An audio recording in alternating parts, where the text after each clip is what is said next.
Here's your weekly AstroYoga forecast.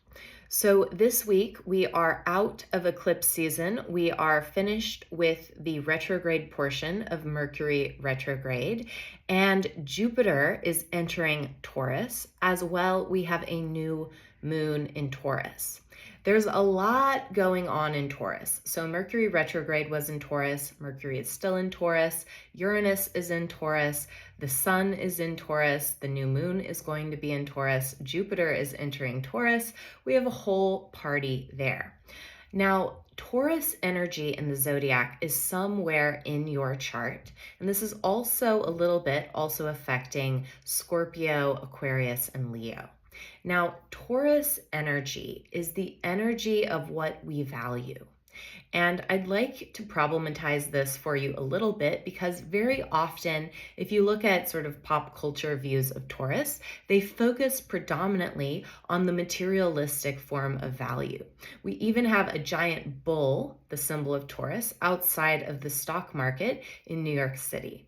But what I'd like you to consider is the older view of what Taurus actually is. So we can look back and see Taurus's connection to fertility goddesses. We also see Taurus's connection to profound earth energy. So when we talk about what we value, yes, people value money, they use it for exchange of goods. But I would like to alert you to the fact that every single human being, regardless of material circumstance, has a great wealth at their disposal, which of course is their consciousness and their capacity to affect change through their heart space, which is connected to Taurus, as well as through their voice, which is housed in the neck, also connected to Taurus. So instead of thinking of Taurus just as materialism or as wealth or even as the abundance that we get to share, think about it as the abundance that's already always present in the form of nature, in the form of resources, in the form of consciousness, in the form of friendships and collaborators, and realize that at every moment with every breath, we are actually taking part of and receiving the abundance of the earth who creates all of the things that we need to live, right, in connection with the sun and the sunlight. So this is a really beautiful new moon. It's a great time to set an intention for your own well-being and the ways in which you want to partake of abundance and the ways in which you want to share abundance with others. Always recognizing that material circumstances are not always the full indication of what's going on beneath the surface.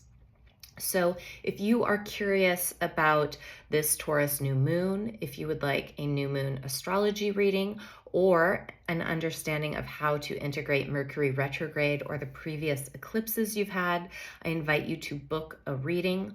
Also this week, I will be doing an Ask Me Anything session where I look at the new moon placements in individuals' charts.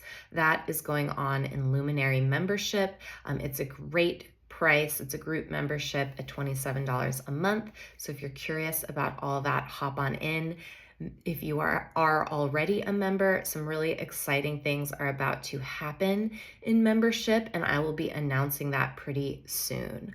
Also, some very exciting things are happening in AstroYoga and AstroYoga education, so I'm really excited to share that coming up toward the summer solstice. Okay, guys, have an amazing week.